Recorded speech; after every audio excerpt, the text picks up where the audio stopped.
From the world of AV programming and control with James King, I'm Steve Greenblatt, and this is Ask the Programmer. Hey, James, how are you today? I'm playing a little bit hurt, so if my voice sounds a little bit different, but I hope you're doing well.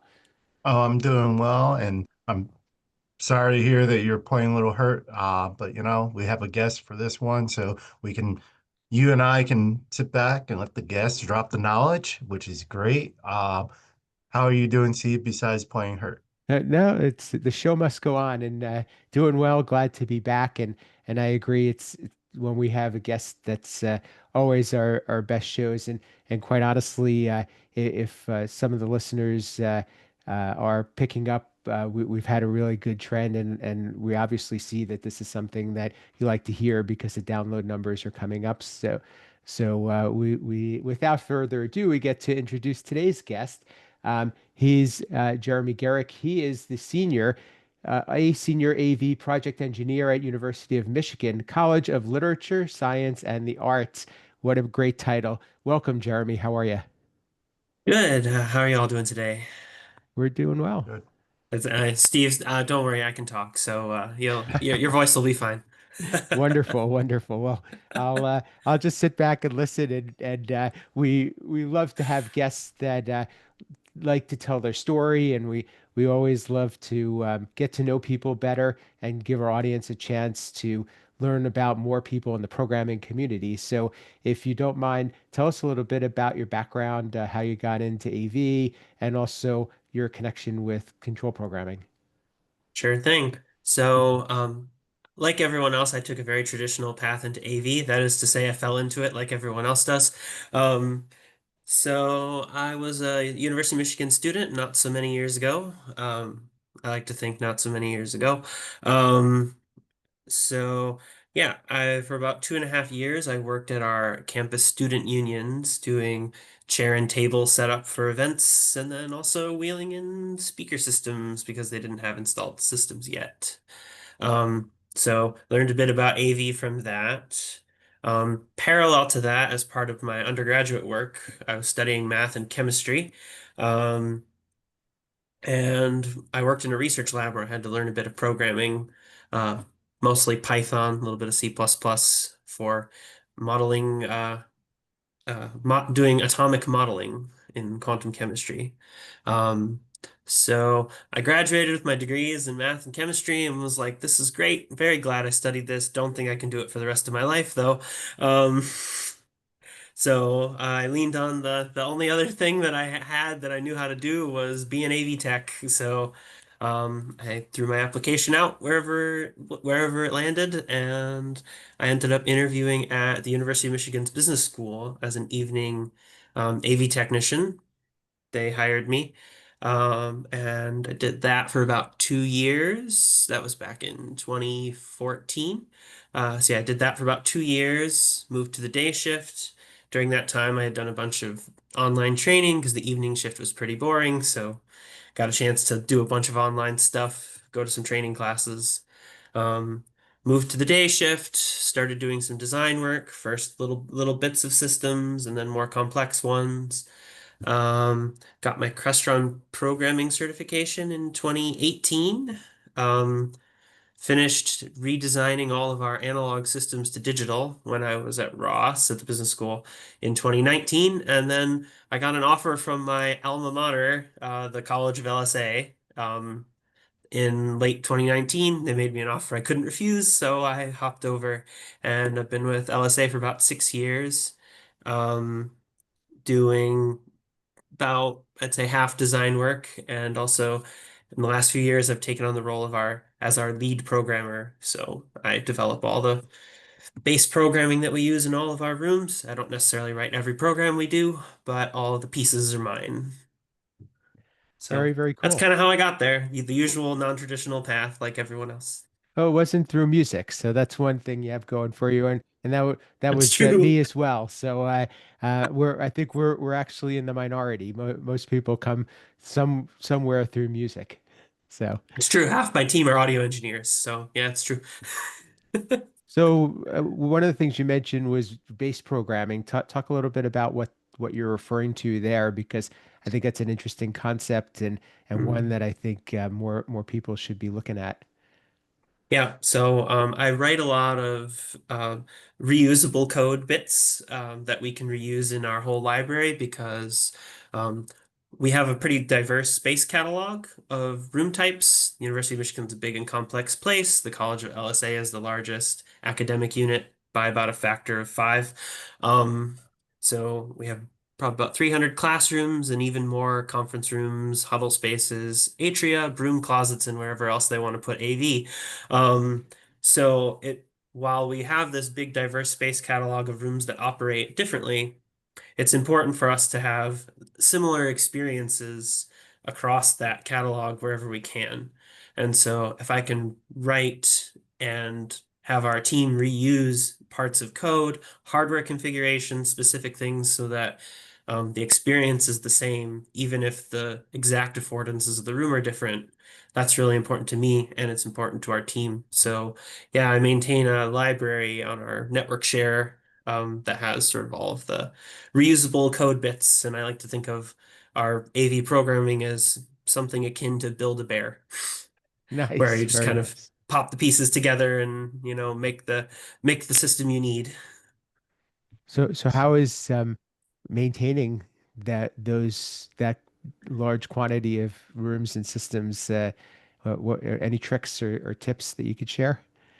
It is a task, and it's always ongoing. The challenge, of course, is that our organization is so large that we can't just redo every room once we find some new configuration or new piece of hardware or new way to use what we have. We can only do it in phases as our life cycle and budget allows.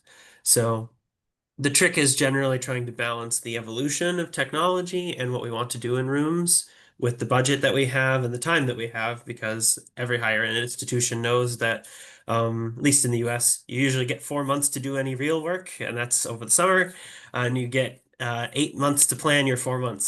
So, we have to be very careful about what we choose to do and choose not to do. Um, but yeah, so I think having a big team is very helpful. I'm fortunate enough to work on a 12-person, 11-person AV design engineering team. We don't actually do end user support. We actually have a separate around 25, 30-person team who does our end user support. My team is focused on the equipment, the procurement, the design, the installation, ongoing repair and maintenance, and then life cycle planning. And so there's a whole separate team that helps the instructor plug the HDMI cable in the right way around. So, Very nice. sorry, with the separate teams, you got the team that does the daily support, your team that you're on is handling, the buying the equipment, all that stuff. Is there Mhm. ever a breakdown in the communication of what the users really want and what your team's providing? Sometimes it we have a really good communication channel with our support team, even though we report to different leadership. There's obviously a shared technology director at the top. So we have a good open communication about things that they discover that we need to address, and then we also do things the other way around, where if one of our engineers isn't available to go do a thing that needs to be done in a space, we ask the more technically savvy members of our support team if they can handle that in our stead.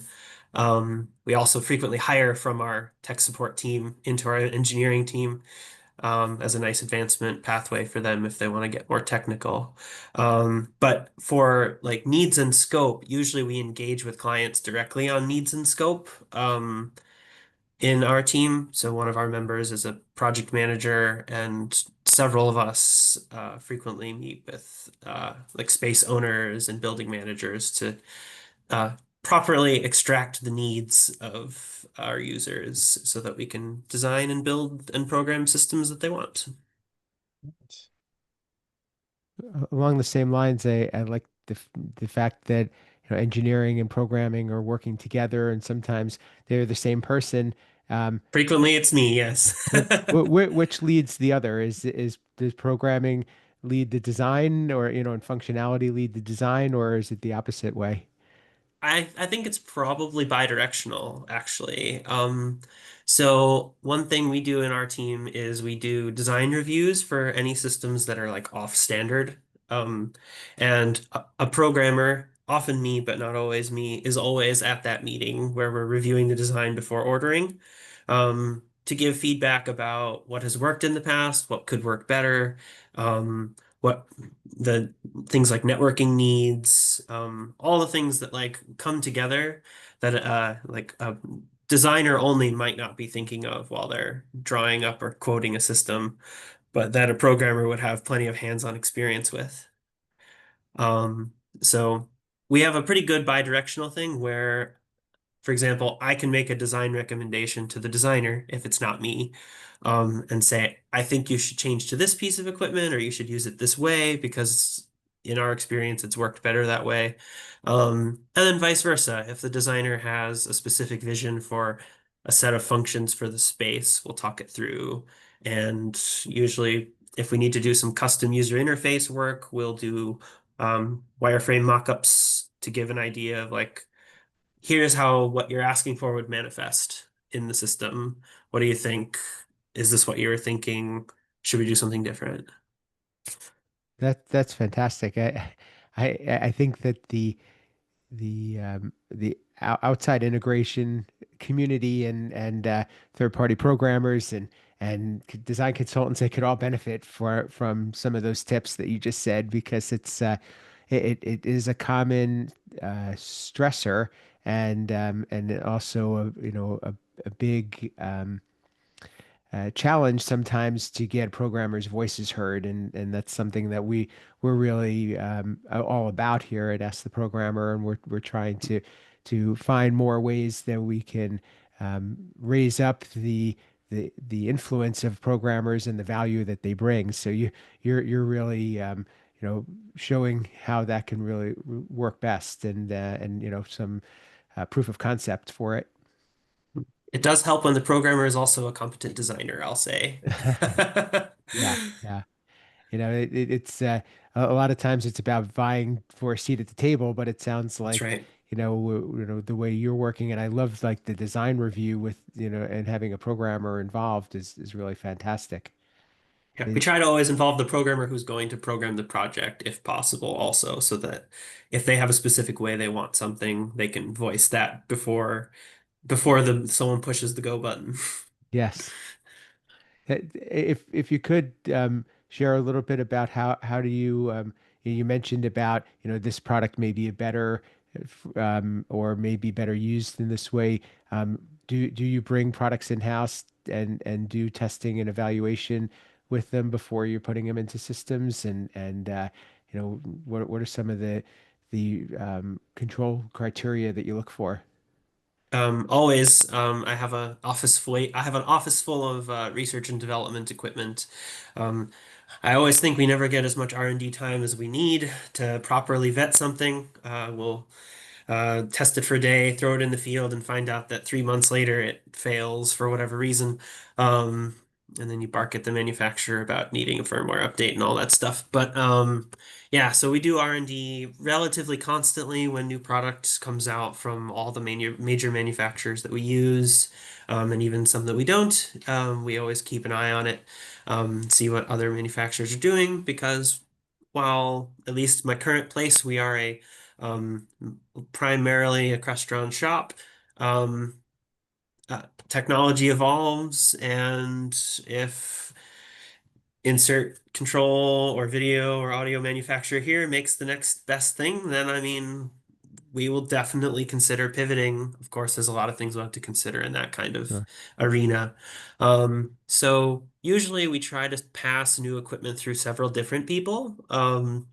Some people to look at physical form factor, heat, heat exhaust, um, ease of configuration, all those things, if people have time to do that.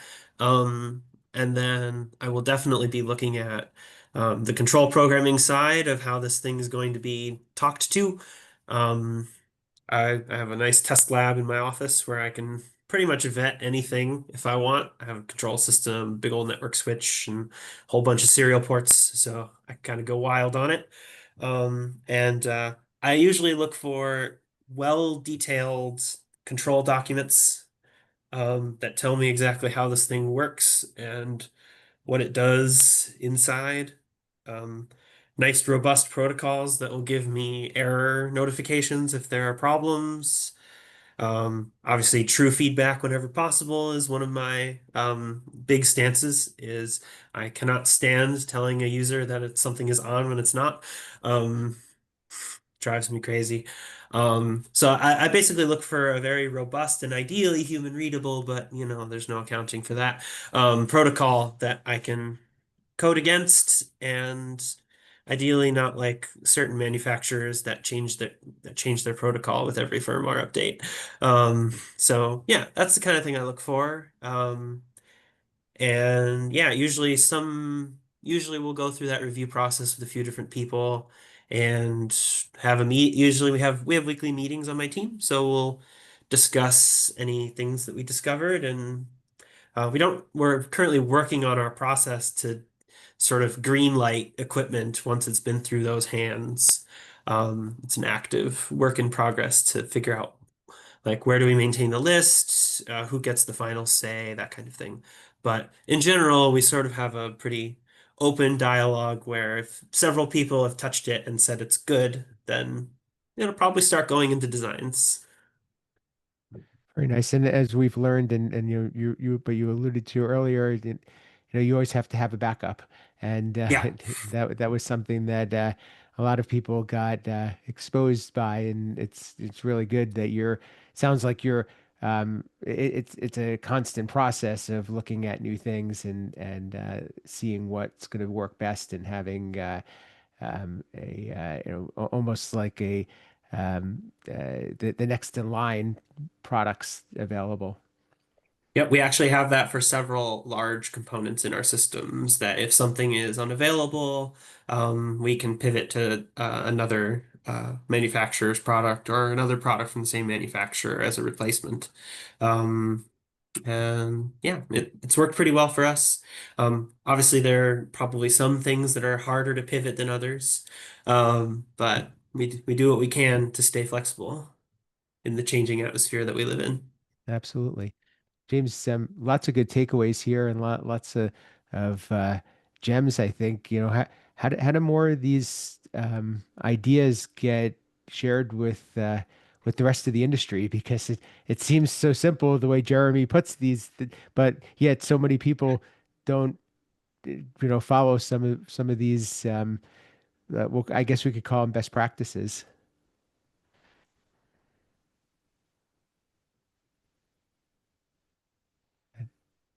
Use like the AB and AM avenues, like the ASIC programmer community, like that, how you get it out there. Um, there's a saying I heard from a coworker here, and I've been kind of stealing it and using it lately, and that is the easy answer is the right answer. And a lot of times we like to, and when I say we, I'm talking about the tech community, like to overcomplicate things. When we can do it simple, we can do it easy. Um, so keeping it easy, keeping it simple is the right answer. And I feel a lot of times we don't, but it seems like Jeremy has a good grasp on it. And I think the key takeaway I've taken from Jeremy is the communication among the teams. They have review, they have a culture of, is this the best for our environment? Is manufacturer the best? Is the coding the best? Is it meeting the user's needs? So they have an open communication channel, and they have a culture of where members of the teams are actively talking about it. So I think that is my big takeaway from what he was just mentioning. Good point. Good point. We're in the business of supporting communication, but yet a lot of times we fail to communicate effectively. And Oh and yeah. potentially other factors like either deadlines or you finance, sometimes get in the way of doing things the way they maybe the right way or the way we would prefer them to be. So, I guess other good avenues to look at. There's an axiom I heard recently, the cobbler's children have no shoes. And I feel like that's so often true. Yes, we are in the business of communication, but how well do we communicate? Yeah. So, Oh yeah, and I communication is an art in itself. And yes, we are ones who are using have the tools that communicate, but it's just getting on the same page because a lot of times that's the biggest part of miscommunication is not being on the same page. One person might Hmm. be having a emotional discussion while the other party is talking logical. They're talking about the same subject, but they're coming at it differently. Their minds are thinking different. They're not on the same page, and then they don't get a resolution. that's probably a great tip for a lot of people that are, need to figure out ways to work together more effectively. Well, Yeah, and another thing I know I'm very guilty of this, and I'm working on addressing it, is the hey hey. I heard this on a podcast where it's over, I want to say over in England, they want it to have a separation between public parks and people's property, but not have like a fence, like something ugly. So they developed the gully or a ravine that they call the hey hey, where if you're standing in the property looking at the park, it looks like a gentle slope down into the park. But if you're in the park looking at the property, it's a giant wall that you can't scale. And the podcast guest went in talking about how in communication and training and relating to people is you have the people who are in the property looking at the people in the park and going, why can't you join me? Because they don't understand the struggle that they used to be in the park and had to climb the wall, and now they forget about all that struggle. Like, think about, how do you tell someone how to drive a car? You're like, I just do it. You don't think about it anymore. But it wasn't when you first drove, you had to learn it. You were in the park. Now you're in the hey hey. And it's trying to understand that, okay, they're new. We got to get to their level, help them understand the struggle and how to get into the property. well, probably a good place for us to wrap this one up. And, I'm sure that there's some more great concepts and maybe some challenges that Jeremy could share with us. We're going to have him back on the next episode. So stay tuned for that next week. But until then, Jeremy, how could people get in touch with you, learn more about what you do, and anything that you wanted to share? Totally. You can find me on LinkedIn. Just search up my name, Jeremy Gerick, and you'll find me. You can also email me at my university email, which is jpger@umich.edu. Yeah. Uh, Always happy to talk about AV automation programming, software development in general, system design, complain about manufacturers, whatever we want to do. And praise them too. Oh, absolutely, and praise them too. Thank you. Appreciate that. James, how could people get in touch with you? Any parting words you wanted to share and how can they continue the conversation? Really reach out to Jeremy. He is a wealth of knowledge. It's great. Um, he's a member of the Slack group I'm in, and he's been a valuable member in there and great information. So that's my parting words. Connect with Jeremy. Wealth of knowledge there. Again, find me, Google me, you'll find me. Yeah, Wonderful. And message James if you want to, if you're a higher ed person, you want to be on that Slack group. It's a good group. absolutely award winning too. Indeed, and award winning. Multiple awards. Yes, yes. So congrats. And one of the things that we are big into is the LinkedIn community for Ask the Programmer. So we invite you, Jeremy, to join as well as anybody else out there who wants to continue the conversation. We post some of the highlights from episodes. We try to stimulate conversation. We try to give those audience members and members of the community a chance to get to know each other and help each other out. So maybe one day that'll win an award. So something to look forward to. But please join us on the LinkedIn community for Ask the Programmer. Just connect in. There's no gate. You could just join, and we'd love to have you. For me, you could find me at Steve Greenblatt on social media. LinkedIn is the place that I'm most active, and I think our industry is these days. Also, my company, Control Concepts, we're a supporter of this podcast, and what we do is help programmers by developing some of the building blocks that they need to either interface with products or add functionality to their systems. And you could find more about that at controlconcepts.net. If you are listening to this show, you could also switch over and view the show on YouTube. And if you're a YouTube watcher, you could listen on your favorite podcast player. Both are great ways to consume the show. Leave a rating, review, or comment. We'd love to hear from you. And we are seeing those download numbers go up. So we appreciate all of you out there who are listening or watching. So until next time, this has been Ask the Programmer.